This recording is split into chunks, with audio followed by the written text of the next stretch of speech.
Hello everyone and welcome back to another episode of The Damage Report with me, John Idarola, and someone who will be revealed in just a few seconds. Really fast, I saw one of the comments immediately was, "Hey John, almost on time today," and I thought, on one level, a professionalism level, I get it. I should have started 2 minutes ago, but on the other hand, where are you going? You can't go anywhere. You were just gonna be at home anyway. How's it going, Emma? And you guys, here. I don't normally defend John, but he's literally producing, much production help from afar, but there's only so much people can do.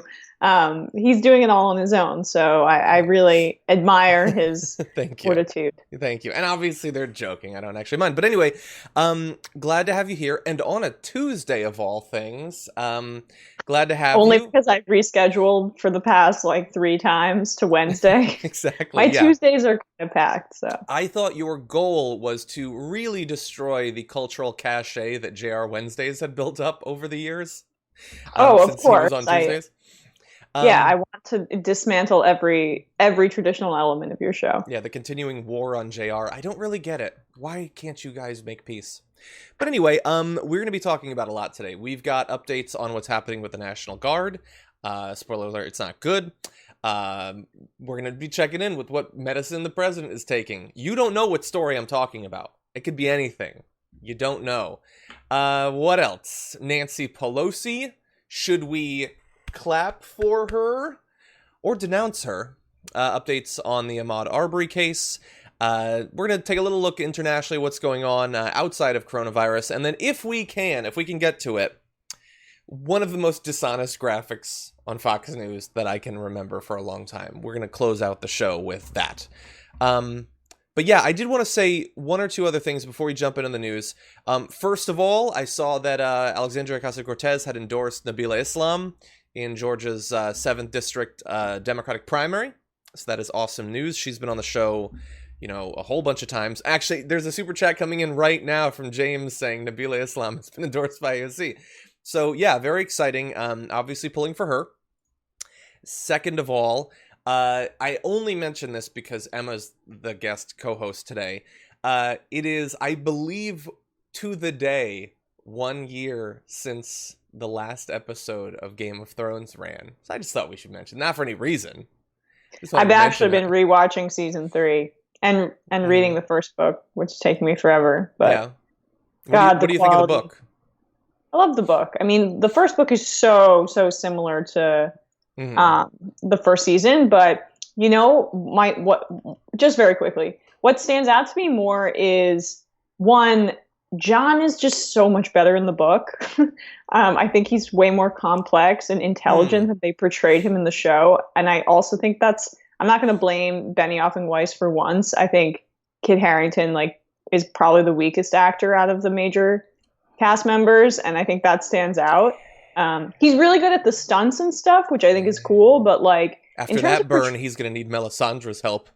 Yeah, but in terms of portraying his psychological torment about being I think it's way richer in the books.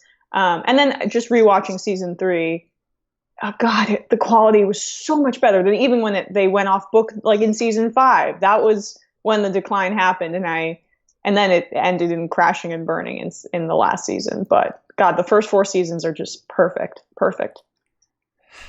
Yeah, I like those first 4 as well. And the others. No. Anyway, okay. Anyway, I also want to mention this just as a reminder. I know that we're gonna talk about coronavirus, obviously, but just as a way to visualize the magnitude of the tragedy. This was written, this tweet, I don't forget who said it, but it was when we were at 90,000 deaths.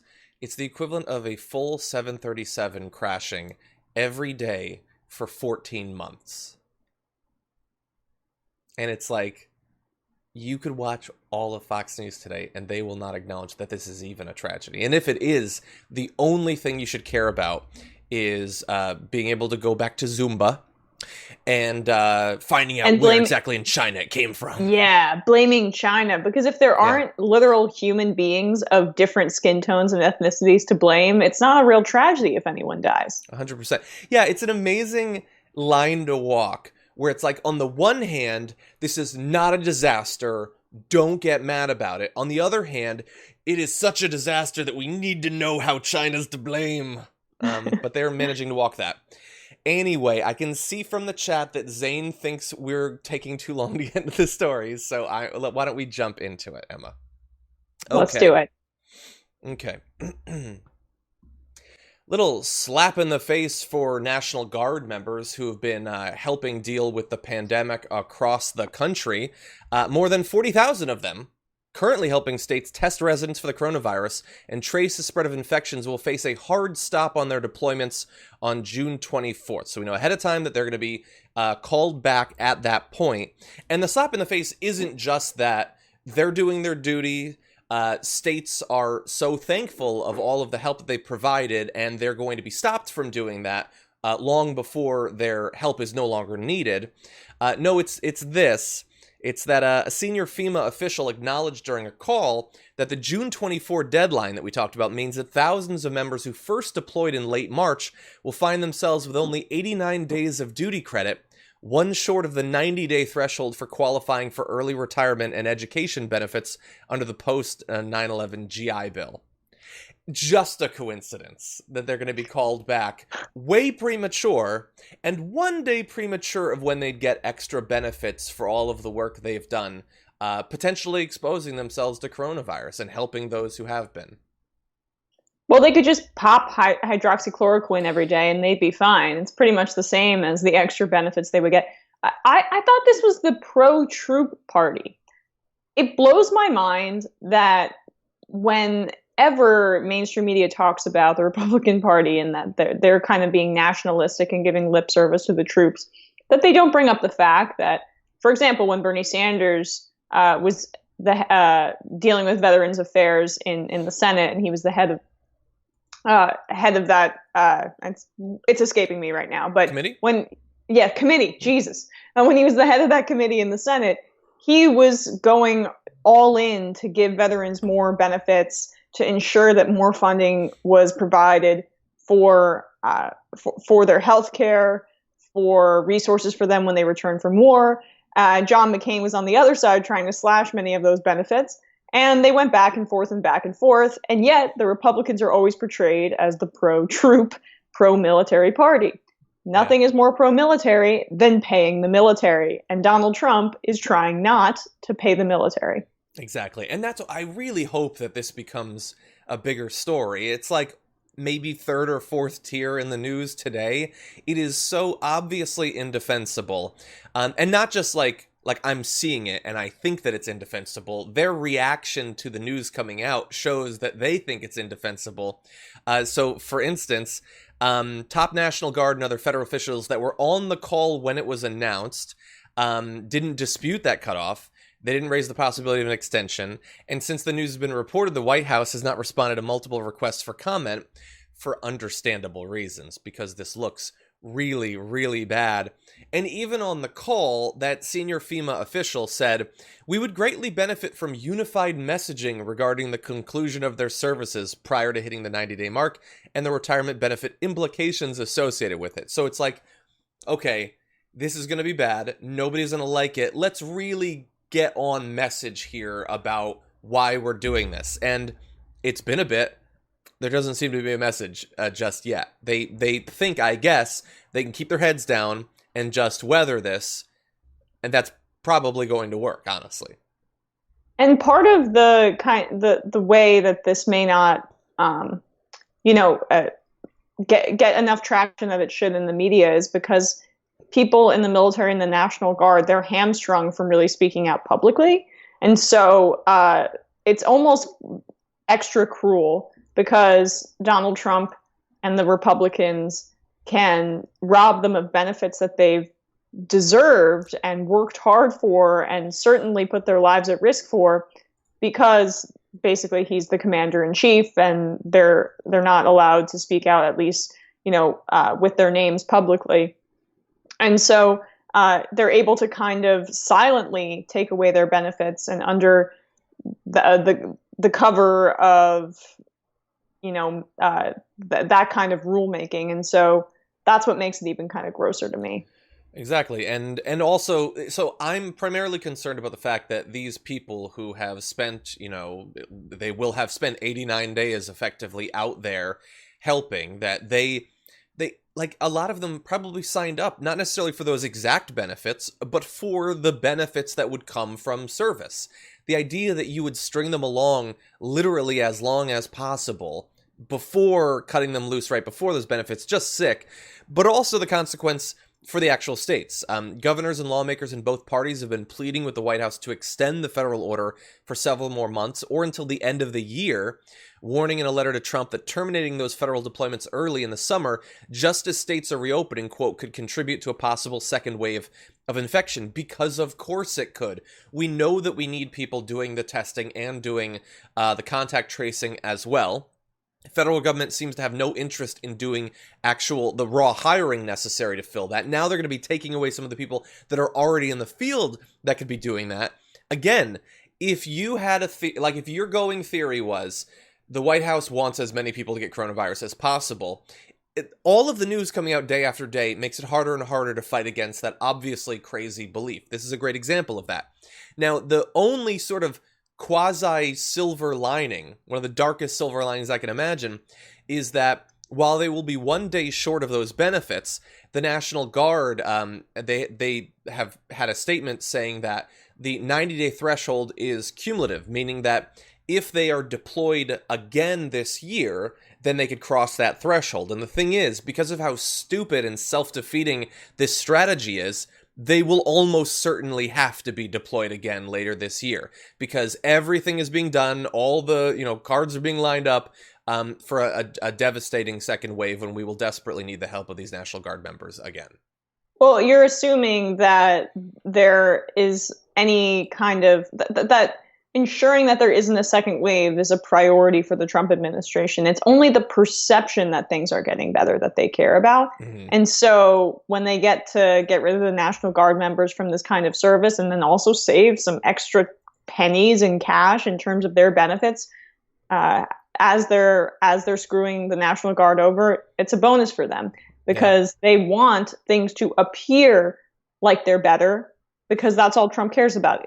The whole presidency is marketing for him, and all of these government institutions, all of these agencies are arms of his marketing team, and we see that on a daily basis when it comes to his dealings with the coronavirus. Yeah, and I think if it is just about controlling the perception, I mean, if people were reacting rationally to the number who have died, he would be terrified, I think, of a second wave. But when do we ever be? When do we ever react? When do people ever react rationally to death? I mean, we saw this with the Iraq War. If they don't see it in front of their eyes, it's really easy for governments to get away with atrocities. Yeah, especially if the news is distracting them with, Obama gates and stuff like that, and not acknowledging the number dead. Like, I believe that I think if you watch this show day by day, I'm being destroyed by how terrible the news is recently. I think I try to take it very seriously. I try to continually bring it back to what is most at stake here. But even my amount of coverage probably isn't actually, like, it doesn't rise to the level of the 737 crashing every single day. Fox News, like, if you were to just watch their coverage, the limited coverage that remains of coronavirus, because they've largely moved on, like, how many deaths would you say their outrage matches up with? Like, I 5? have people in my life who watch a lot of Fox News, older people, and they don't care. I mean, they just are. You hear Sean Hannity talk about reopen the economy, and then like 2 days later, you'll have a conversation with that person. They're like, we have to reopen the economy. I mean, it's truly like some sort of psychotic, or hypnosis or whatever. I mean, when there's no focus on deaths, none. And when you just make it about big line must go up, there's a huge fraction there's a huge fraction, major part of this country that just isn't thinking about that, and that has that's the direct consequence of propaganda that's widespread. specifically on Fox News. I want to see a red hat with big line must go up. That's the whole thing. Make big line up again. We need to talk about a relatively new show called the Republic, or UNFTR. As a Young Turks fan, you already know that the government, the media, and corporations are constantly peddling lies that serve the interests of the rich and powerful. But now there's a podcast dedicated to unraveling those lies, debunking the conventional wisdom. In each episode of the Republic, or UNFTR, the host delves into a different historical episode or topic that's generally misunderstood or purposely obfuscated by the so-called powers that be, featuring in-depth research, razor-sharp commentary, and just the right amount of vulgarity. The UNFTR podcast takes a sledgehammer to what you thought you knew about some of the nation's most sacred historical cows. But don't just take my word for it. The New York Times described UNFTR as consistently compelling and educational, aiming to challenge conventional wisdom and upend the historical narratives that were taught in school. For as the great philosopher Yoda once put it, you must unlearn what you have learned. And that's true whether you're in Jedi training or you're uprooting and exposing all the propaganda and disinformation you've been fed over the course of your lifetime. So search for UNFTR in your podcast app today and get ready to get informed, angered, and entertained all at the same time.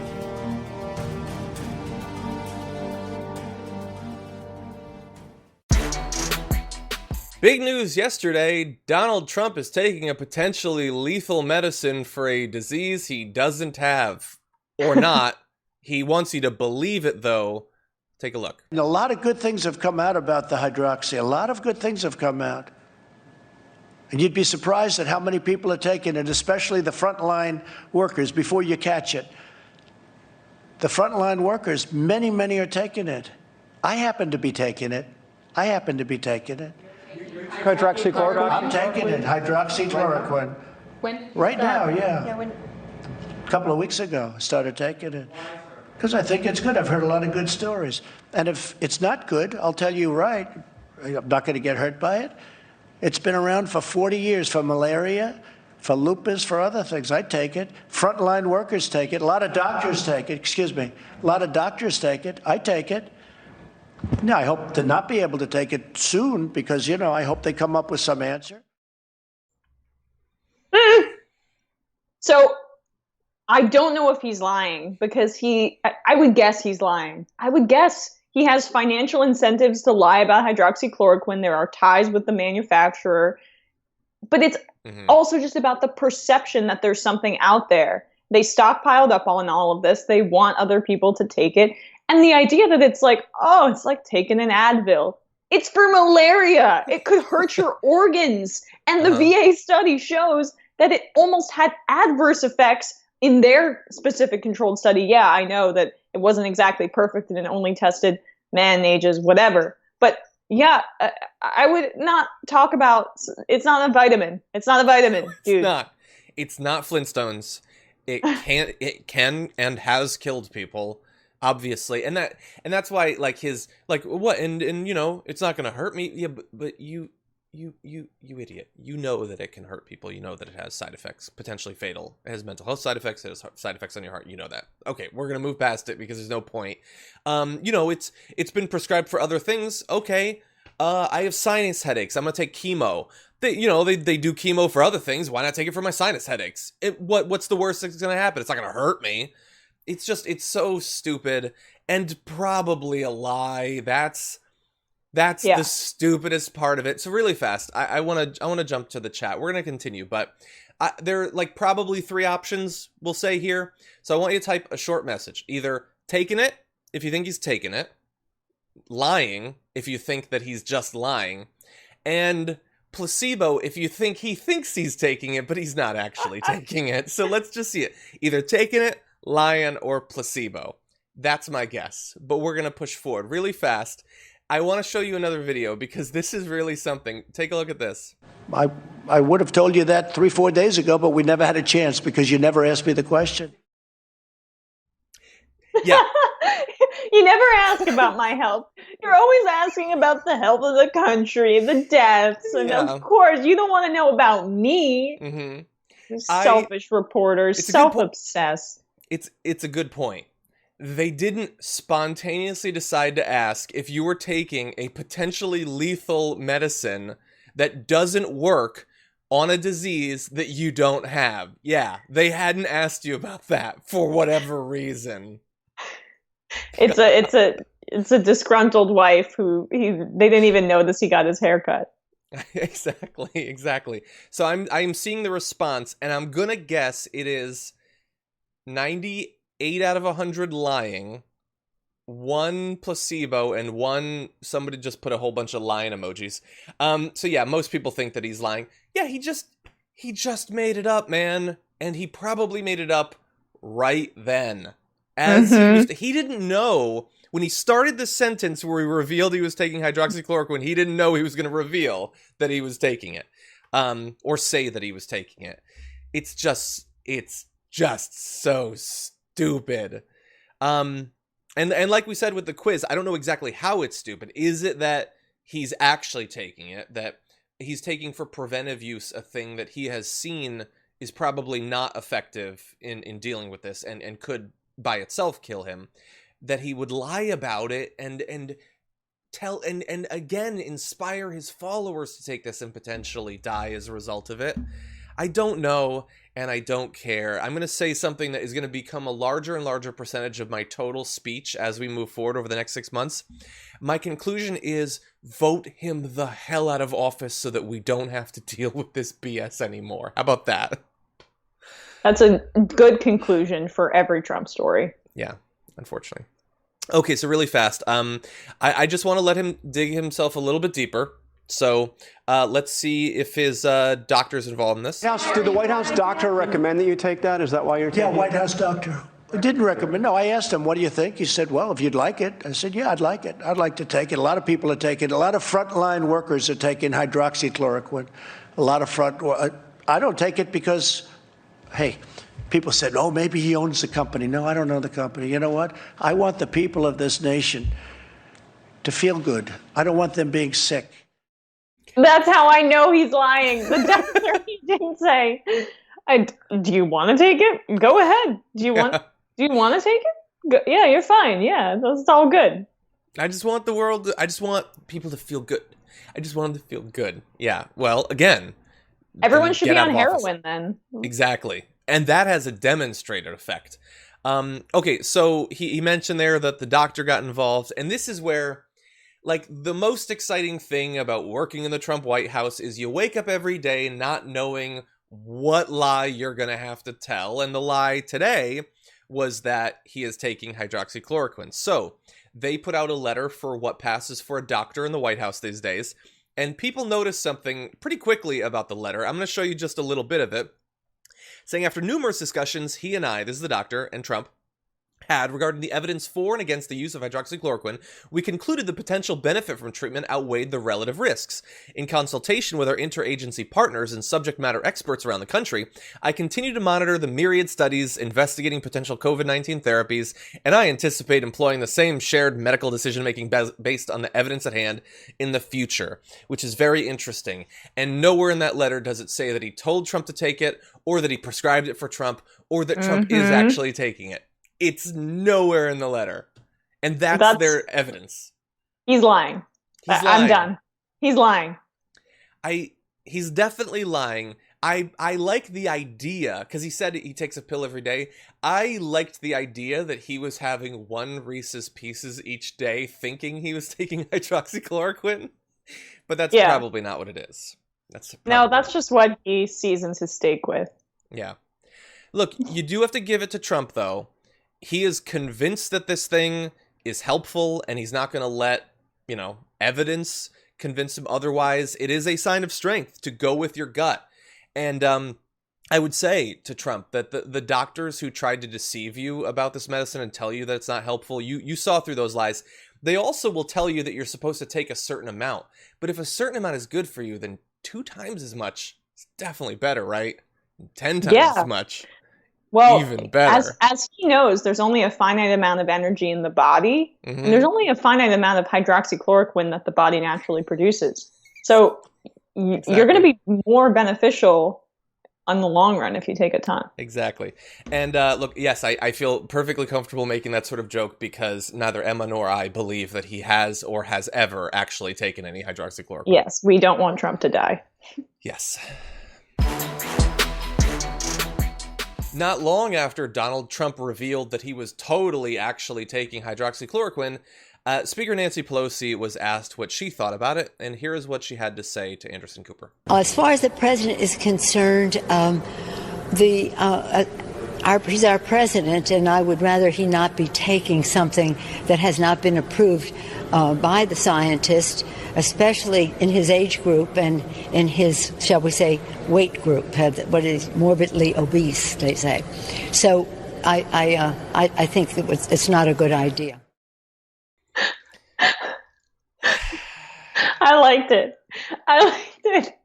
I am so critical of Nancy Pelosi, but come on, first of all, what I liked more, and I don't like it as an electoral strategy. I think it's stupid. It only appeals to the hard, true blue core, whatever. Democrats, I get it. It's an offhand comment. It doesn't matter, but it's also literally really fast. It's an offhand comment. Okay, you don't think she planned that? No, she did. She had like a 15-second awkward lead up to it. I totally, yes, know that she planned it in advance. But I also don't understand why the left should be like upset that she does this. Trump makes fun of people's physical appearance on a daily basis. There can be one tiny comment about how he's fat because I know it bothers him. Yes. Okay. So I want to try to address a few parts of that as we go back and forth on this. I mean, so I posted about how it seemed needless, and all that stuff, because I am dead set on making sure that as few people like me as possible. So when I see them being happy, I try to tamp it down. Yeah. So Trump is going to attack people no matter what. He's going to do it viciously. What I worry about is, I want you to take a look at this tweet. So this is a tweet from Ben Shapiro. Said, "Nobody is happier than Trump today that Pelosi called him morbidly obese. Now we can just riff freely on our overuse of Botox without fear of blowback." Which, look, yes, is that a stupid tweet? Yes. Like Trump has ever been worried about blowback for attacking someone's appearance. Ben Shapiro, you moron. But they will say that, and lots of them are saying that. The thing is, Donald Trump will attack people in the most vicious ways possible. Within the next 24 hours, he's going to accuse Nancy Pelosi on Twitter of drinking the blood of infants. He will do that. That is baked into the horrible situation we're in. What I am hoping for is that we will get to the end of Trump without it becoming thoroughly normalized that everyone should be that bad. It's probably a vain hope, but that is a hope that I cling to. The thing, though, is that most Americans do see politics as a sport. And so why Trump has been successful is because he's a WWE caricature and he'll name people and mock them publicly. I do think that there is some benefit to not being so buttoned up and being able to sling mud and kind of go back and forth at each other. I mean, I know that the cruelty is horrible, but these are powerful people, and I don't really care if they're trading barbs on CNN. Mm-hmm. Yeah, I mean, the thing I don't necessarily get is how is this very different? In terms of the fat shaming, it's different, but how is this that different than the clapping or the ripping up the speech? If we're going to criticize Nancy Pelosi for her performative stuff, that this is what that is. Well, the ripping of the speech I despised. It was just dumbest. I was about to swear. Dumbest stuff I've ever seen. Mm-hmm. But isn't that what this is? I don't respect you. I hate you. You're stupid. There's something different about that because that seemed more performative than what this is. Mm-hmm. And also because Trump, he's known for his insults, so he can take an insult back. Specifically an insult about his appearance, which he does all the time. I mean, sometimes I enjoy it when he like crouched down behind the podium to make fun of Mike Bloomberg being short? Are we going to pretend that that wasn't great? I don't remember that. I can't even think of a time when Mike Bloomberg was in the race. That's the before times, before the fall of man. And that was great. I mean, he did it all the time in Little Marco. Like, this is his game. And the ripping up of the paper, I think, is adjacent to that. Yeah, look, I think that you can be strong and aggressive. Like, I want Biden to be stronger and more aggressive. Him rolling out his nickname for Trump, which is President Tweety, just I don't like it. I don't like it. That sucks. But that sucks. I don't want him to I don't want Biden to tweet a photo of Trump photoshopped onto Predator and it says Trump's a pedophile. Like, that's the direction that we're headed in as a society. That's all disagree. it is. It's different. This is okay. It's just I know that she planned it, but in theory, it's an offhand comment on a cable news show. I don't think we should be developing strategy around it as Democrats, but I do think you can make a sly, mocking comment here and there to a president who has no problem dishing it out a little bit. Well, look, I get that I'm wrong and everyone disagrees with me. Is that what the chat says? It's not super clear. They're pretty nice. But I know Cenk tweeted sort of not 100% in favor of Nancy Pelosi, but kind of in favor, and I do disagree. Of course Cenk would be in favor of this. Now here's the thing. Okay, so let's say I were to come over to your side and say it was an offhand thing. It wasn't part of a It's not like tomorrow she's going to do an interview with Don Lemon and talk about his man boobs or something. Let's say it just ends right here. Right. Here's the issue, is that once she puts it out there, it produces things like this, which I screenshotted earlier today, which was, that's one screenshot, 3 trending hashtags, hashtag President Plump, hashtag Plump Trump, hashtag Girther Movement. Yeah, that's the worst of this stupid resistance. Yes, and the thing is, I saw a tweet yesterday, I forget exactly who it was from, I retweeted it, I probably should have remembered it better, but the tweet was just, I think it was, y'all know the fat people you like use Twitter too. And it's like, yeah, that's the thing. Oh, and I know it's not popular, and I'm not cool, and I'm not edgy to want to. It's not edgy to support Nancy Pelosi. I don't like the fact that I'm not talking about laughed. That. Okay, I mean specifically the desire to troll him back in the way that he trolls. No, John, your instinct is correct on the macro level because the resistance sucks at trolling and they can't do it. So, the only way to beat the ultimate troll is with policy and with substance and with a grassroots movement that trumps his trash talking and false populism, but genuine grassroots movement with real people behind him who are eager and excited to vote for him. Yeah. The enthusiasm gap between people who are going to vote for Biden and people who are going to vote for Trump is still large, is massive, even more so than with Hillary Clinton, who independents and Republicans largely despise, but she had genuine enthusiasm within the Democratic Party. Biden doesn't even have that. So the trolling, why it even seems more egregious and empty is because the Democrats have no leg to stand on and are in a pathetic, scarily weak position. You control when you're on top.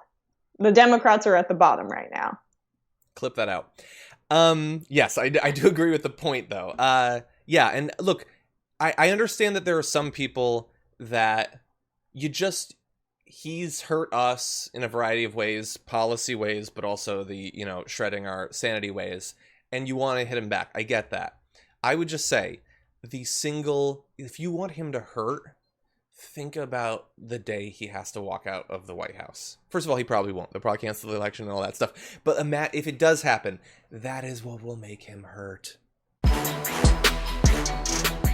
Sort of really sick update to the Ahmaud Arbery case. We have a few updates, but the first I want to talk about is the fact that the sister, Lindsay McMichael, the sister of 2 of the individuals involved in that brutal murder, apparently took a photo of Arbery's body and posted it on Snapchat, a decision that a lot of people had a problem with. And when she was reached out to find out why she had decided to do this, this is what she had to say. I had no nefarious or malicious intent when I posted that picture. The thing is, I'm a huge fan of true crime. I listen to 4 or 5 podcasts a week. I'm constantly watching that sort of thing. Yeah, you know, My Favorite Murder just turns you into a sociopath, I guess. Mm-hmm. That's a true crime podcast, John. Yeah, is it? I don't know. My best friend loves them.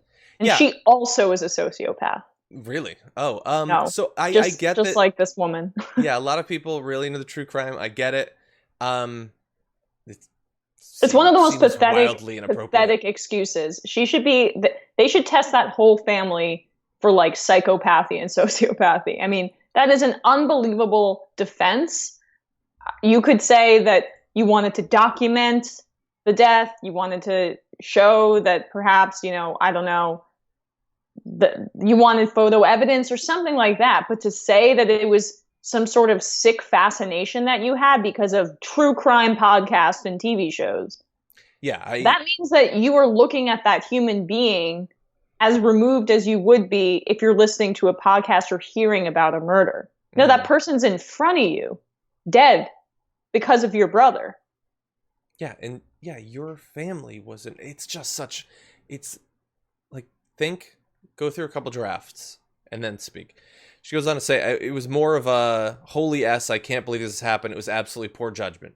So she at least does acknowledge that it was poor judgment to do this.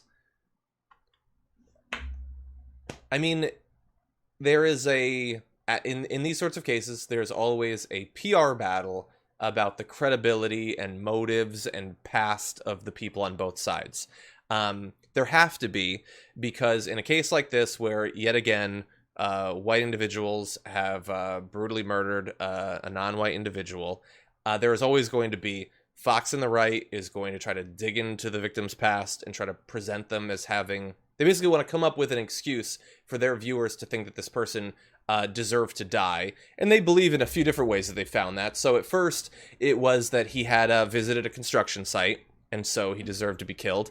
Then there's a video from 2017 where cops found him sitting in a park by himself and tried to tase him. That is going around because people, again, they're desperate to want to believe that he deserved to die. So that's happening.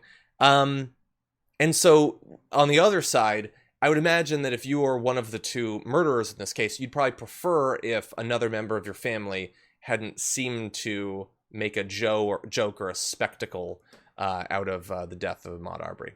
I would probably expect that's what you'd want. Might be beneficial for their defense, but it seems like complete callousness runs in the family. And evil. Yeah, exactly. Now, we do have a statement as well from Esley Merritt, attorney for the Arbery family, who said, the picture Lindsay McMichael posted was very disturbing and very disturbing to the family. It actually fits the pattern of the McMichael family engaging in a weird, violent form of voyeurism. And by the way, I don't remember if we knew this when last we talked about this case, but apparently Arbery had been chased for 4 minutes by these individuals who, again, for 4 minutes chased him and decided rather than calling the police, which would already be insane, they decided to do what they did. And the family, by the way, is now calling for the third individual, the one who was in the back car and was filming it, to be arrested as well, because as they point out, he was participating in the chase. He helped in some ways to box in Arbery from being able to flee from these gun-wielding maniacs. And so we don't know if that's going to happen. He has apparently taken a lie detector test about some elements of the case, but that's what we know at this point anyway. You know, it kind of undercuts your argument that Arbery might be dangerous if you are slowly following him in a car when he has none and has nothing on him for several minutes before murdering him in cold blood. So I don't even think manslaughter. I don't even think, and this is premeditated murder. Yeah. Premeditated murder, because they had all of that time to maybe rethink after they were stalking him that they didn't need to shoot him down and murder him in the street. They could have thought about that. They could have called the police. They could have done whatever they wanted to. They could have taken any other action based on their racist implications and racist thought patterns. No, but they decided to murder him anyway. So I think that threshold counts for premeditated murder, and I hope they get locked up for a really long time. I don't know. I feel like this like pit of dread in my stomach that, like, even with how brutal the video is, how much it reveals that in the end is just going to be another case where nothing. And that's how black and brown Americans feel every single day when they have to have their dealings with the police. They don't ever expect justice, and why would they? There is a potential disaster brewing in the Bay of Bengal right now. To just add on top of the continuing coronavirus epidemic the countries in the region are dealing with, let's talk about Super Cyclone Amphan. Became the strongest storm ever recorded in the Bay on Monday night, after intensifying with sustained wind speeds of up to 270 kilometers per hour. It is just the second super cyclone to hit the Bay of Bengal since records began. During the last, back in 1999, nearly 15,000 villages were affected and almost 10,000 people were killed. And you can see here sort of an expected track of its progress throughout Wednesday and Thursday. And look, this is obviously purely on its own merits, potentially a disaster. Like we said, the last one killed 10,000 people. By the way, from that graphic, I believe that you can see Kolkata in the path of it. Yeah, there are lots of people living there, and so potentially disaster for that reason. But also, we are, of course, still in the middle of a pandemic, and that means that mass movements of people, mass sheltering of people, once they've been moved out of the way of this storm, is going to, bring its own potential dangers as well. And so, I feel horrible for the people. Like, they're saying up to 300,000 people in the coastal areas of West Bengal and Odisha are in immediate danger from the storm and need to be moved. And they're already under the gun from coronavirus. And, they have cyclone shelters, 12,000 of them, but you have to social distance. And so theoretically, it's going to be much harder. You're going to have to move people farther. It's going to affect more of the region. And this is, at the very least, for people in the U.S., a reminder that it's not like the other threats that we face have suddenly gone away. It's very easy to callously throw off hey, more people die from car accidents and the regular flu than coronavirus, which isn't even true. But even if it were, those deaths are still happening too. And so this is a reminder that we have other disasters that are creeping up on top of the one that we're currently still struggling with. And another reminder that science needs to be listened to. Yeah. We're seeing the intensity of these storms just, multiply and multiply. And that has to do directly with oceans warming, climate change, science being disregarded because it doesn't pose an immediate threat that's right in front of your face. Mm-hmm. The cyclone isn't about to hit these Republicans or conservatives or whatever right in the face, so they don't want to act now. But as we've seen in this pandemic, as we've seen in the discussion of climate change for decades now, we need to take proactive action, not reactive action, when it comes to handling natural disasters and pandemics or diseases like this. And people in coastal areas like this, in highly densely populated areas like in this part of India, they're going to be hit the hardest. And the poorer you are, the less resources you have, you're going to reap these deadly consequences more acutely than the people who are making the decisions at the top, the callous, reckless decisions at the top. 100%. And I wonder, hopefully they'll be able to get people out of the way, they'll weather it fine, do testing and stuff like that. But if it is bad, any sort of disaster like this internationally right now is going to face much more significant hurdles in terms of international aid. Lack of resources and lack of bandwidth to deal with the issues of other countries. That's certainly a fear that I have. And here domestically, right now they're facing this super cyclone. Hurricane season in the U.S. For much of the East Coast starts in June. And we've been hit by both devastating hurricanes and devastating wildfires, the different coasts, over the past couple of years. When those hit, what's going to end up happening when you're having people packed in to limited areas. Or theoretically, you have people, say, in Florida, a state that's reopening, trying to get back to normal as much as possible.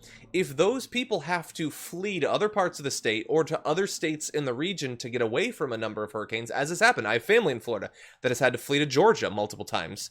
And Georgia itself is having issues. All of this compounds itself. And so I don't have any solutions, but I want people to bear in mind that these things act on each other. And I am very worried that, as Emma said, that people aren't going to listen to the experts in either end of this, the pandemic side or, the natural disaster and the links to climate change. I want to show you a still shot from an episode of Sean Hannity's program, I believe from last night. And it's a chart that he's showing. And it's not one of the charts where he accidentally makes the case for like all the policies that AOC is pushing for. Those are always fun. No, this one, he manages to pack so much dishonesty into one graphic that it almost seems impossible. Take a look at this. So this is a comparison of California, Florida, I believe it's supposed to be Michigan, New York, and Texas, on a number of different metrics, including their population, their state income tax for some reason. Not sure what that has to do with COVID-19 cases and deaths, which he logs next, and then the mortality rate there. And he seems to be trying to make the case that states that have opened up have fewer deaths, I think, but there's a few significant problems there. The first that I think we should mention is that he has a listing for mortality rate there. And you would think that means he's showing how deadly the disease is. So for the people who get it, what percent die? But that's not what those numbers show at all. Do you know what those numbers are?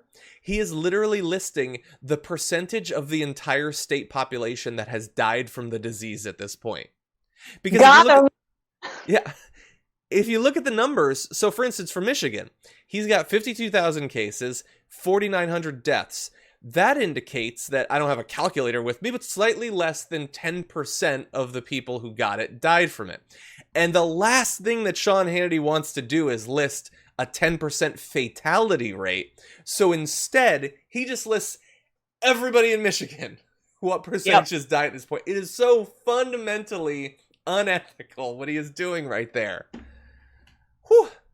Yeah, and I just wonder, producers, like, you guys want to get jobs elsewhere, right? I mean, I look, I know that it's hard to get jobs in media and Fox News.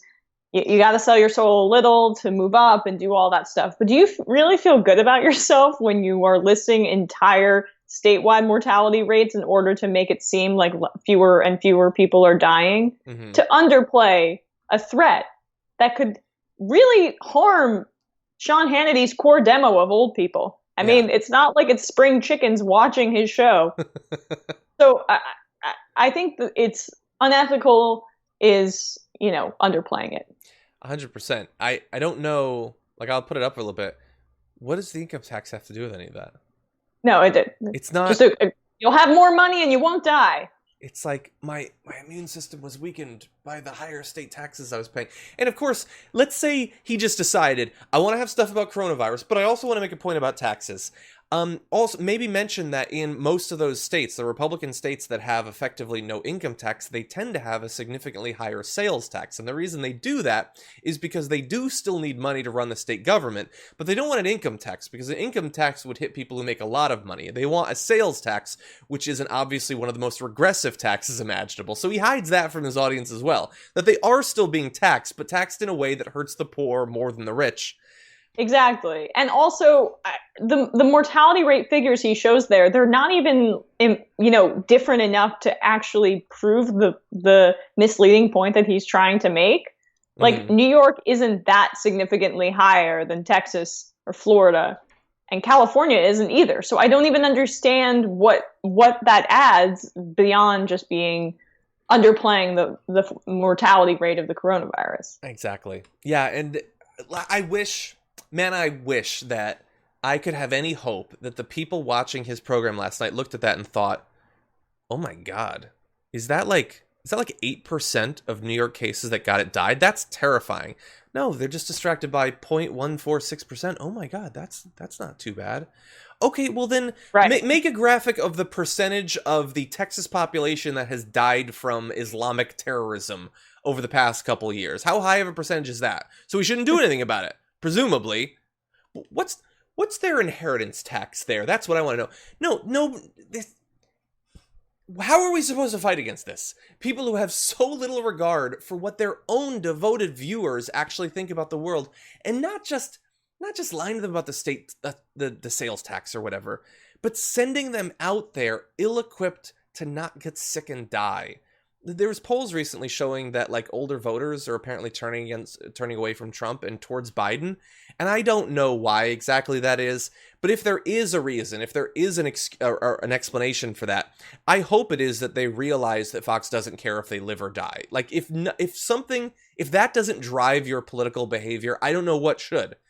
Like lack of regard for whether you die. Very excited to be welcoming to the show at long last, award-winning co-organizer of the 2017 Women's March and author of We Are Not Here to Be Bystanders, Linda Sarsour. Welcome to the show. Thank you for having me, John. Glad to have you here, and I want to start by talking about the book.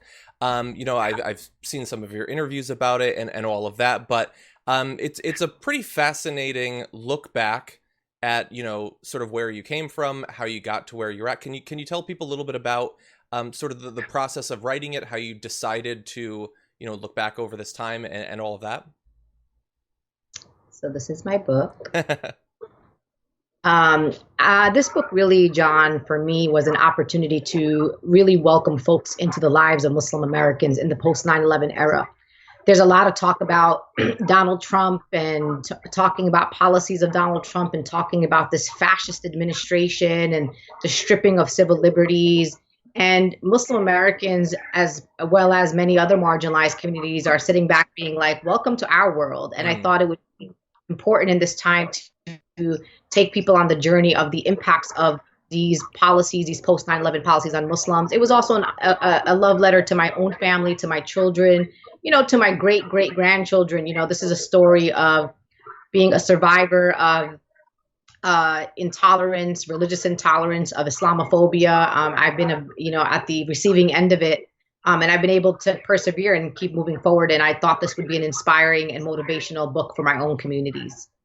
Yeah, and so obviously you talk about the experience you've had as an individual with that sort of discrimination, all of that. But in your work as well, you are the target of, I can only imagine, constant attacks and attempts to define who you are, to define what you believe, to define what you mean when you say certain things. Did you see this book as an attempt to sort of to take that back, to define yourself in a way against all of these very dishonest attacks that continue?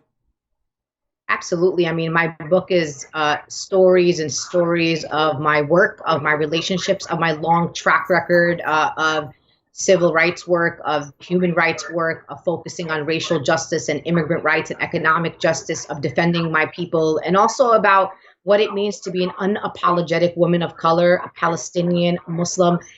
John, I'm every Islamophobe's worst nightmare. And it's because of all the identities that I hold. I'm a Muslim. I'm also Palestinian. I'm an anti-Zionist. I'm also a progressive. So I kind of confuse people. How could I be a Muslim and wearing a hijab and be progressive in my policies and stand up for marginalized people? How could I be a Muslim woman that is loud and proud and unafraid, whose voice is loud? And so I'm shattering stereotypes as I go, and some people don't like that. And so, as you know, and as you've seen, attempt after attempt after attempt, and here I am, I'm talking to you about my book that was published by Simon & Schuster, one of the largest publishing companies in the world. Yeah, and of course, congratulations on that. I want to talk a little bit about your work. You've talked about organizing and all of that, and how you sort of were like a lot of people coming to in the wake of 9/11, which obviously, depending on what community you're in, has a very different effect on you. Some people were able to sort of sit on the sidelines and look at it. Other people more directly affected by it. What do you think about the nearly 20 years now since then. How much progress has been made, if any, in what areas? What concerns? Like I think about the fact that there are reauthorizations of portions of the Patriot Act that happened like within the last week. That, you know, it feels like it's been decades now, and yet a lot of that seems like the government is just sort of sliding along, believing that it's perfectly fine to continue in the exact same way. And this is the important, uncomfortable conversation, John, that nobody wants to have. These types of policies that have been put in place in the name of national security that target Muslim Americans and others have been done by both Republicans and Democrats. There's like bipartisan support for the Patriot Act. And we know that from the many folks that have ran to be the president of the United States of America who voted for this policy. And there's been a reauthorization just a few days ago that said, you know, that the FBI could go into your browsing history and use it against you in a court of law without a warrant. I mean, this is the type of life that we live. In the last 20 years, we went from a suspected terror watch list that had about 3,000 people on it to potentially over close to 2 million people on it, majority of whom are people that hold Arab last name, Muslim last names. And we're talking about no-fly lists. We're talking about unwarranted surveillance of communities. You've watched the fights and the lawsuits of these mosque opposition groups that are going up against communities, my communities, who are trying to build local Islamic centers and mosques across the country. So it hasn't gotten better. In fact, we could argue that it's gotten worse. I mean, Donald Trump won a whole entire election on the backs of hating Muslims, on the backs of saying Islam hates us, on this idea that we're in war with Islam, as if Islam is a person. And so, unfortunately, we have continued to see year after year the Muslim registry program. People were like, I'll register as a Muslim, you know, after they heard Donald Trump and some Republicans during the 2016 election say that. But the Muslim community is like, where were you in 2003? There was a Muslim registry program. And so even when you hear people talking about abolish ICE, people don't understand that ICE was started in 2003. It was in response to the horrific attacks of 9/11, first focused on keeping out the, quote, Muslim terrorists. And then when they didn't find any Muslim terrorists after the horrific attacks of 9/11, they went and pivoted and started targeting, you know, asylees and mostly Central Americans at the southern border. And terrorizing communities and raiding meat plants and raiding factories. And so we have to understand that this is reeling from the horrific attacks of 9/11, where communities continue to be directly impacted. You know, so you mentioned it's a great line where you say that you're, you know, the worst fear of these Islamophobes. I absolutely love it, and you know, the fact that you withstand such a constant barrage of these attacks and don't back down. I've watched that for a long time and found it to be very inspiring. So thank you for your continued work. I wonder, through the course of your experience, I mean, you mentioned that you got the book published by massive publisher. I remember in the initial years of the Iraq War, you know, not just on Fox, but on all the networks, anyone who spoke out against the war, even for caution in the war, was risking their entire career. The people who were brought on to talk about these issues were generally people that had either a vested interest in the war or were 100% supportive of it. Do you feel that there is more of an ability for people with perspectives like yours to be brought on, to be heard, to be respected? Has there been any sort of progress in that? I think for me, I think I have pierced the mainstream in a way that a lot of folks in my community have attempted to in a really long time. Of course, I'm going to always be semi-marginalized just because I do share views that people want to suppress, you know, anti-war views, vehement critiques of, you know, the state of Israel, of, you know, countries like Saudi Arabia and others. You know, people don't like truth tellers. And we know this from the history of this country, John. So I'm not like naive to think it's only me and I'm somehow some anomaly. This is just historic and how it's happened. But I have built deep relationships in the progressive movement amongst white progressives, amongst progressive Jews, amongst Black communities, Latino communities, immigrant communities, Asian American, Pacific Islanders. And I'm very, very, very well respected within my own community. And one of the reasons I garner this respect is because I don't back down. I'm not going to change my convictions. I'm not going to be a neoliberal just to further my career. I'm going to be who I am, and I'm going to say the truth. If I hear or feel like there's going to be a war against Iran, I'm going to be the loudest voice on that.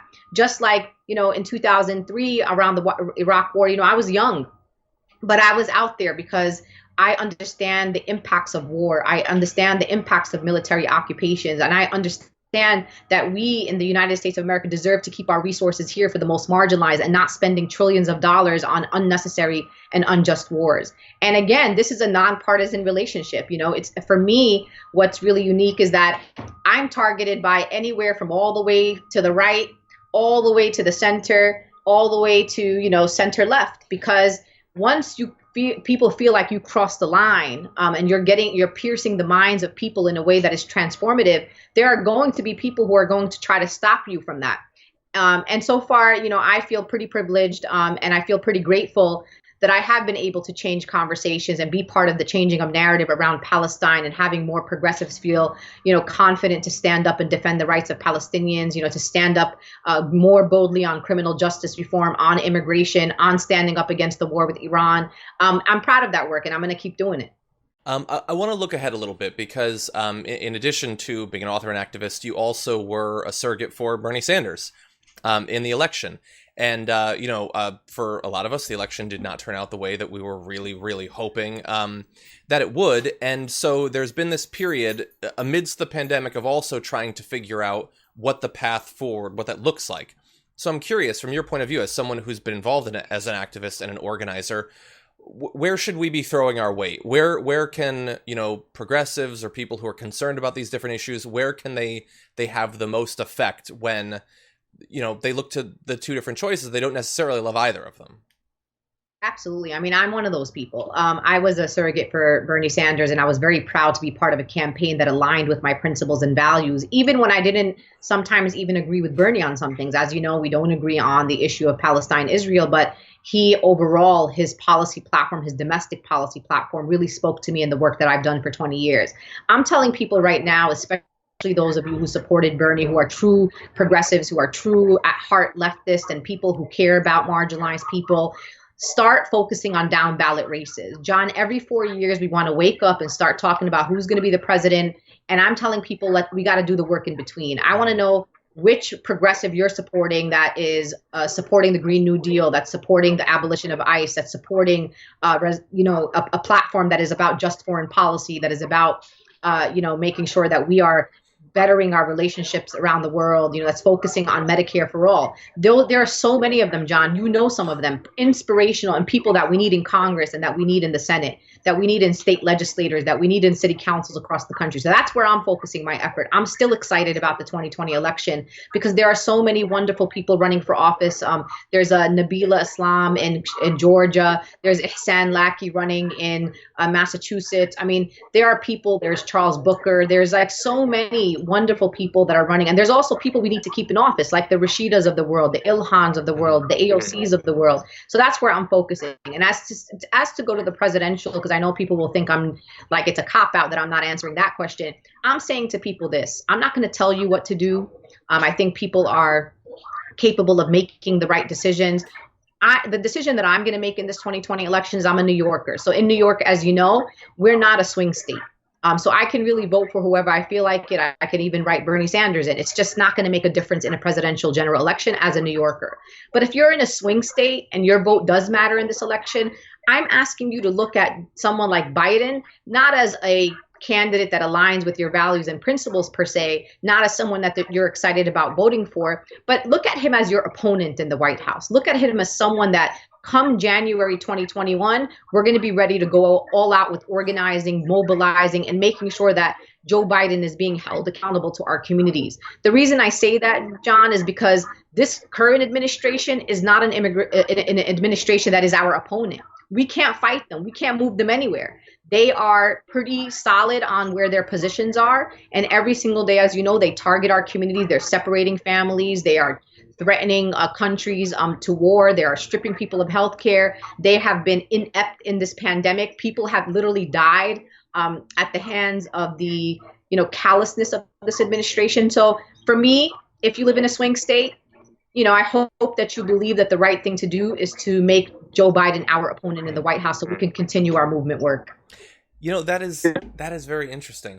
Thinking of it as choosing who your opponent will be, because often that choice is often presented as, are you going to endorse this person? Are you going to pick them up as a replacement for whoever you were supporting before? And it doesn't have to, of course, be thought of in that way. So that is very interesting. And I totally agree.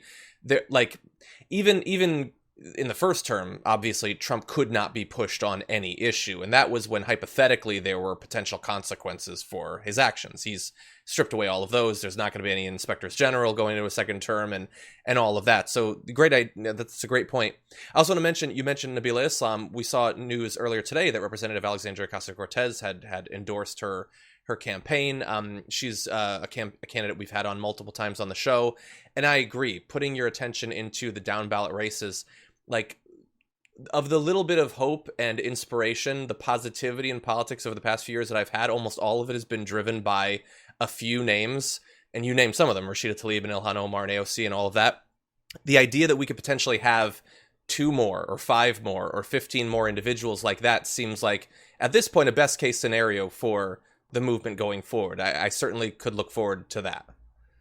Absolutely. I mean, that's why everyone's like, how are you still excited about this election? I'm like, listen, there are young women, Black people, members of marginalized communities. There are Muslims. There are former refugees. There are amazing, inspirational people that come from the very directly impacted communities that we claim to support. So why don't you, if you were a Bernie Sanders supporter, just pivot.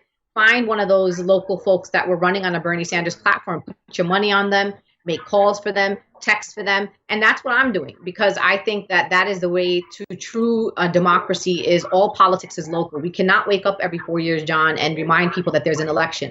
There's an election every year, a local election every year. And that's the kind of power that we need to build on a local level. And eventually it will trickle up, not trickle down. It will trickle up to that presidency.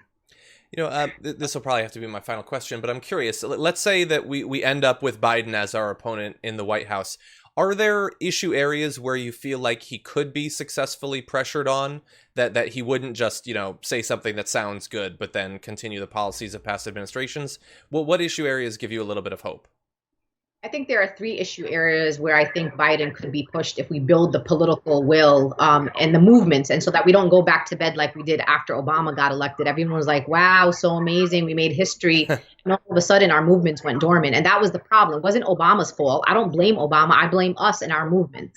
And for Biden, I think it's going to be healthcare, criminal justice reform, and immigration. I think those 3 particular areas are areas where I truly believe in my heart, if we are consistent, if we are persistent, if we're building power, we're mobilizing, we could truly push him into a transformative place. And even honestly, if we're able to build the power around Congress and members of Congress, we may be eventually able to do Medicare for all. I think that it's not true that he said earlier on that if he got a bill to his desk, that he would veto it. I think that he doesn't believe we can bring a bill to his desk. And I truly believe we can if we focus our efforts there.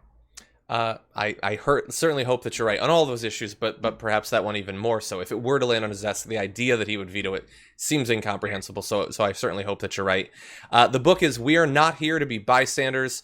Linda, there you go. It's been a long time coming. Thrilled to have you on the show. Thank you so much for joining us today. Thank you, John. I appreciate you. Thank you. Thanks to the ongoing pandemic, some forms of traditional activism and organizing have become significantly more difficult, but innovative minds are finding ways to deal with the current situation and opening up new opportunities to figure out how you can push the country in the right direction. And we have someone joining us right now to talk about one such effort. Gabe Tobias is the co-founder and national training director for the Movement School and also a senior advisor to the Justice Democrats. Gabe, welcome back to the Damage Report.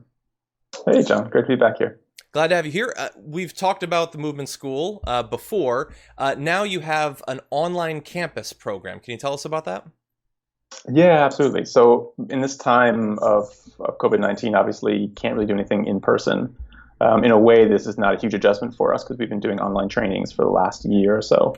We recognize going into this cycle, everything that's happening right now around campaign life, people trying to figure out how do we talk to voters, how do we organize our campaigns, how do we raise money, how do we talk about the big issues that are happening right now in our country. There's a need for campaigns at all levels, from statewide races, congressional races, down to local races, to really learn best practices, to glean some of that work that we had, particularly on the Bernie Sanders and even Elizabeth Warren campaigns, and take some of that knowledge, those best practices, and apply them to their work. So we've launched this large campus program with 6-week intensive courses for any progressive electoral organizers in the country. We've got around 500 actually so far registered for those courses. So yeah, excited to get all these started and take some of our best practices and put them to use in these couple months when campaigns desperately need to adapt to the new reality of this crisis moment in the country. Yeah. Well, part of the new reality is that when my dog shakes, you can hear it on the mic now because he's here. So I'm glad that you've adapted as quickly as you have. I've been very worried over the past couple of months that a lot of like new people running for office for the first time, it's already difficult for a number of different reasons, that this might make it even more difficult, an inability to do sort of some of the canvassing and things like that. What are, I know, you want people to sign up for the program there, they'll learn everything. What are some of the big ideas that you're hoping to spread to give both organizers, both those running and those trying to, work outside of direct electoral contests to make sure that they can still be effective? Yeah, no, that's a great question, John. I think the really challenging thing from a progressive standpoint is we are used to the real energy and momentum being a person-to-person activity for our campaigns, right? We're used to the door knocking, people going out and knocking on doors, talking to voters, getting them mobilized. We're used to the big barnstorm, big, rally events. Think about the Bernie Sanders rallies of 2016 or 2020. Think of AOC rallies in similar ways, right? Give these moments where you get all these people in a room together, and we've depended on that as a source of our energy. We obviously have a lot of really enthusiastic people, volunteers and supporters of all types and different levels of campaigns. And right now, what they have to do is figure out how to take that energy, that people power that we've seen so effective in the past, and translate it to a moment where it's both needed more than ever. We have this crisis moment in the country where these campaigns have to respond and talk about what their bigger vision is, right? How are we imagining, a Congress in the future, or governments at state or local levels that are responding to this crisis and doing it in ways that are far better than obviously what Trump has and even what some leadership in the Democratic Party has been putting forward. What does that big vision look like? That is mobilizing, but we have to find ways to translate some of that into the realities of campaign world, where right now you have a lot of elections that are entirely vote by mail, right? So how do you go from an election where you expected people to all turn out on one day or at least a couple of days beforehand to having to go through an absentee ballot application process where you're going online, you're filling out forms, you're waiting for a ballot to come to you, you're filling out the ballot, sending it back. That's a lot more steps for someone to jump through. So a lot of the work is campaigns figuring out how to tap into the big picture vision of the current moment, and then translating that into the reality of turning out votes for their elections, whether it's primary or looking forward to November in the general election. For some people who might have been either already involved or looking to get involved in organizing in this particular election, it seems like had the primary gone differently, a not insignificant share of that organizing would be around the presidential contest if Bernie Sanders had been the nominee. It seems, I could be wrong, it seems like there's going to be less of a focus on that with the way that the direction of the primary went. I don't know to what extent about the people who are hoping to learn from you what they specifically want to do with that training, but I'm curious, is some of that energy now being routed to lower level contests, congressional runs, and local elections and things like that? Is it more issue specific advocacy? What does it look like the energy is flowing towards right now? Yeah, absolutely. And I think it's one of the things that seems like has been maybe a bit of a misconception in the progressive movement in the last month or 2 months since you had sort of slow end of the Bernie Sanders campaign. This idea that was sort of taking the air out of the progressive movement. I think that really hasn't borne out. The people, the saying was always not me, us, right? Mm-hmm. And the us, I think, applied to a lot of this other work that's happening. So what we've seen is all these volunteers and staffers of Sanders' campaign going and shifting down to down ballot races, even for our one of our courses where that's being run in the movement school campus is being led by 3 of the people who led Bernie Sanders' campaign, and that's Becca Rast, Young Jung Cho, and Hannah Furtek, amazing organizers, led his organizing behemoth, and they're taking that now and helping other campaigns adapt through some of the courses that we're running, and that to me has seemed like the big picture that we in movement school are trying to tap into, this idea of the progressive infrastructure that we are building around our world. And I have conversations where people harken back to the conservative movement in the 60s, right? You had Barry Goldwater in 1964, lost, got blown out. Could have been a moment where you say, oh, well, Goldwater lost, we're going to go away. But instead, obviously abhorrent people with abhorrent ideas, but they had a desire to buckle down and really build a movement from that moment. And I think in similar ways, that the impact of that in the 60s and 70s and 80s was this massive shift in politics in the United States. Sort of conservative neoliberal ideas taking hold. And we want to do the same thing in the opposite direction now. And I think that this moment is one where we see the seedlings of that movement coming together across different organizations, across issue organizing, electoral organizing, as you said. And that's exciting. That's exciting to see that take hold, that it isn't just based on, we need this one candidate to drive everything forward. We actually do have this broad-based infrastructure to move change forward, whether it's congressional races, local races, issue fights. I think that is there, and that the more we walk that path, the more we see how that strength lies within the broader movement. And so for this particular effort, the online campus, are you mainly hoping to bring in people who are, engaged with politics and all that, but might not have done much organizing already? They're looking to get into it. Or is this seeking to take people who have some experience organizing and activism and sort of professionalize them? Who's the target demographic here? Yeah, it's definitely more the latter for these courses. There's plenty of other things which are meant for early organizers and people who are just learning the craft. These ones here that we have are really meant for folks who are either on campaigns right now, so they have a role on a campaign at some level. They were maybe on a campaign earlier this cycle. Maybe they were Bernie Sanders staff or Warren staff earlier in the cycle, or people who work at grassroots organizations in different places that have some electoral work to their portfolio. They're involved in issue organizing or community organizing, and also involved in campaigns in one way or the other in this cycle. So it's meant for folks who definitely have some experience and are looking to skill up and adapt to the current moment. Awesome. So definitely something that if you fit that demographic, it's something you should definitely be thinking about. And for other people who might be watching this video, I know that there's been a lot of reason, both just in a general sense to be a little bit depressed and a little bit down, but in a political sense possibly, and Gabe, you alluded to that. But it is good to know that there are organizations like the Movement School out there trying to assemble an army of people who are going to push things in the right direction, give us a little bit of hopes for the future. So Gabe, I really do appreciate that. Yeah, no, absolutely. Come join our army. Our army is great. We're building it. Yeah. Thank you. Gabe Tobias of the Movement School, also senior advisor to the Justice Democrats. Thank you so much. Thanks so much, John. Great to be here.